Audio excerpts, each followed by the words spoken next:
You all, अब हमारे पास approx 2 months रह चुके हैं सीजीएल एग्ज़ाम के लिए, या शायद उससे भी कम। इसीलिए this is the high time कि आप बिल्कुल प्रिपेयर हो जाइए और आपके दिमाग में ना एक चीज़ क्लियर होनी चाहिए कि आपको सिर्फ प्री क्लियर नहीं करना, आपको मेंस तक क्लियर करना है। एंड दैट्स वाई अगर आपके माइंड में ये चल रहा है कि प्री क्लियर करने के बाद 3 महीने 4 महीने बचेंगे और अब मेंस की तगड़ी तैयारी करेंगे, तो आप मिथ में हो।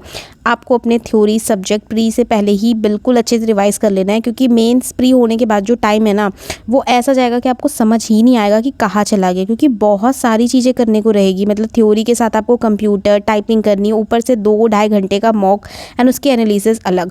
तो इसलिए मैंने कई बार वीडियो में कहा और आज फिर कह रही हूँ कि पहले ही सब कुछ करके रख लो। और सीजीएल के जितने भी 45 शिफ्ट्स हुए थे ना, उनके भी मॉक लगा लेना। जैसे यहाँ पे मैंने मैथ्स का लगाना शुरू कर दिया है, तो मेरा टारगेट है मुझे 100 सेक्शन मॉक देने हैं प्री से पहले मैथ्स के। एंड यही रीज़न है कि अब मैथ्स में मैं अच्छे स्कोर कर पा रही हूँ। काफ़ी लोग मुझसे पूछते भी हैं। मैंने ना ऑली बोर्ड के भी मॉक लगाने शुरू कर दिए, तो जिसमें आज मैंने इसका 10th वाला मॉक लगाया था। बेसिकली मुझे कुछ ऐसा मॉक चाहिए था जो थोड़ा टफर साइड हो, प्लस में रेलेवेंसी ना खो दे वो अपनी। तो ऑली बोर्ड के मॉक इसलिए मुझे पसंद है क्योंकि टफ तो होते हैं कोई सब्जेक्ट, जैसे इसमें जीके पता नहीं बहुत ज़्यादा, मतलब पूरे स्टेटमेंट वाइज से तो कुछ स्टेटमेंट मैं समझ नहीं पाई एंड एक्सेट्रा। बट मुझे सबसे बेटर लगता है इनका एनालिसिस, क्योंकि ना ये हर सब्जेक्ट वाइज मुझे परसेंटाइल पता चलती है, तो जिससे मुझे अच्छा ये पता चल जाएगा कि मैंने बेसिकली किस सब्जेक्ट में सच में बेकार परफॉर्मेंस करी है। बाकी आप लोग पूछते हो ना कि कौन सा वाला लेना चाहिए, तो देखो एसएससी लाइट जिनको सिर्फ और सिर्फ प्लेटफॉर्म का मॉक चाहिए वो ले लेना। एसएससी इलाइट जिनको पीवाईक्यू एंड साथ में सेक्शनल मॉक चाहिए वो ले सकते हो। बट मैं आपको सजेस्ट करूंगी एसएससी सुपर इलाइट लो, क्योंकि एक ही जगह पे ना आपको सब कुछ मिल जाएगा। लाइक इसमें आपको कोर्सेज मिल जाएंगे और जितने भी लाइव मॉक हुए हैं पहले वो सारे मिल जाएंगे, सेक्शनल मिल जाएंगे। तो जैसे देखो आप एसएससी का पे क्लिक करोगे ना, तो आपको जितने भी एसएससी के कोर्सेज चल रहे हैं वो सारे आपको यहाँ पे दिख जाएंगे। एंड आप जब कोर्स के अंदर जाओगे तो ये सारी फैसिलिटी आपको देखने को मिलनी। इसमें मैं 360 स्टडी किट आपको एक्सप्लेन करूंगी, समरी देख सकते हो। एंड दूसरा है हैव अ क्वेश्चन, अगर आपको कोई डाउट है तो आप वो यहाँ से पूछ सकते हो। इससे भी बेटर है माई नोट्स का फीचर, यानी आप टाइम लगा के आप अपना जो भी डाउट है, जो भी सर ने कुछ पॉइंट ऐसा बता दिया आपको नोट्स बनाने, तो आप यहीं पे बना लोगे। नेक्स्ट वन इज क्विज वाला फीचर, जिसमें आप क्विज अटेम्प्ट कर सकते हो क्लास लेते लेते या क्लास लेने के बाद, ताकि अच्छे से चीजें रिटेन हो जाए। साथ में एक्सप्लेनेशन भी मेंशन है, तो आपको ये करने में मजा आएगा। बट मुझे फ्लैश कार्ड वाला फीचर बहुत पसंद है, मजा आता है मुझे करने में, तब यहाँ से भी एक रिविजन ले सकते हो। एंड लास्ट में क्लास पीडीएफ, आपको इधर उधर टेलीग्राम पे भटकने की जरूरत नहीं है, आपको नीचे ही मिल जाएगा जो एनोटेड पीडीएफ है वो, तो आप रिविजन क्लिप्स को यूज कर सकते हो। सो ये सारे फीचर्स आपको 360 किट के अंदर मिलेंगे, जो कि एसएससी सुपर इलाइट के अंदर है। और एसएससी सुपर प्रैक्टिस जो था ना, वो भी आपको इसमें मिल जाएगा। तो मतलब एक ही में आपको पूरा एसएससी का प्रिपरेशन हो जाएगा। तो बेसिकली इसका लिंक ना ऑली बोर्ड का मैंने डिस्क्रिप्शन में दे दिया, आप लोग चेक कर लेना वहां से। और बाकी अब जो 50 दिन बचे हैं ना, देखो इनको यूजफुल कैसे बनाना है मैक्सिमम। एक तो यहाँ पे मैक्सिमम स्टडी आवर देना स्टार्ट कर दो, ताकि मेंस के टाइम पे ना आप दे सको। जब क्योंकि अभी अगर आप 6-7 घंटे पढ़ रहे हो सपोज, एंड जब मेंस का टाइम आएगा ना, तो 6-7 घंटे तो आपके सिर्फ मॉक टेस्ट में चले जाएंगे। आप कंप्यूटर कब करोगे, टाइपिंग कब करोगे, रिविजन कब करोगे, क्योंकि प्री और मेंस में देखो सिलेबस का डिफरेंस नहीं है, लेवल का भी डिफरेंस नहीं है, लेकिन जेन्युइनली डिफरेंस तो है। वो डिफरेंस आपको अभी बिल्कुल समझ नहीं आने वाला।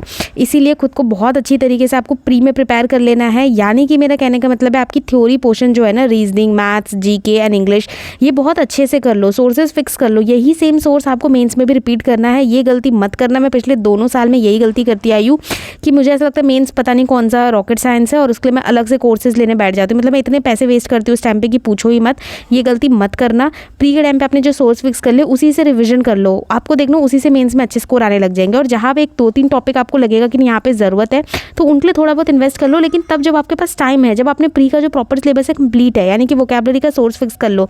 जीके के सारे कोर सब्जेक्ट प्रॉपर रिविजन होने चाहिए, यानी वो टाइम होना चाहिए ना प्री के बाद कि आपका एक हफ्ते में एक प्रॉपर कोर सब्जेक्ट रिविजन हो जा रहा है।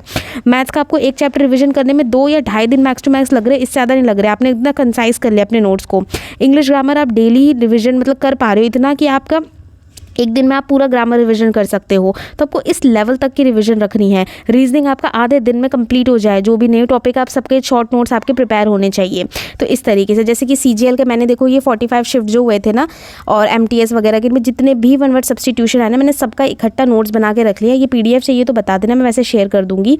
तो मैं अभी क्या कर रही हूँ ना, मतलब 2025 में जितने भी एडिक्विटी ने पेपर कराया, मैं सबको बहुत अच्छी तरीके से कर लेना चाहती हूँ, ताकि मेंस के टाइम पे मैंने बोला मेरे पास सिर्फ 2 काम होने चाहिए, एक की रिविजन एंड दूसरा मॉक टेस्ट देना। तो इसीलिए और भूतेश सर की जो FRB है ना, अब वो पता नहीं मेंस के लिए कुछ कराया नहीं कराया, आई थिंक नहीं कराएंगे, क्योंकि सर को जितना मैं जानती हूँ वो कुछ कंसाइज करा सकते हैं, शॉर्ट नोट टाइप्स करा सकते हैं, या फिर कुछ मॉक टेस्ट करवा सकते हैं मेंस के लिए। और आई होप कि सर कुछ ऐसा ही प्लान करे ताकि उस टाइम पे ना फिर से थ्योरी करने का प्रेशर ना हो। और ये जो FRB है ना, इनको मैंने 2 बार रिवीजन दे चुकी हूँ, एंड मैं इसको मतलब प्री से पहले डिसाइड है मेरा, मैं 4 बार रिवीजन देना है। एंड प्री एग्जाम खत्म होने के बाद जब तक आंसर की एंड रिजल्ट नहीं आ जाए, तो उस 1 महीने में भी मैं 2 बार रिवीजन देना चाहती हूँ मैथ्स को, ताकि जिस दिन रिजल्ट आ जाए उसके बाद तो मेरे को सिर्फ और सिर्फ मॉक देने हैं, इतने नंबर ऑफ मॉक देने हैं कि पेपर में इस बार मैं पैनिक ना करूँ।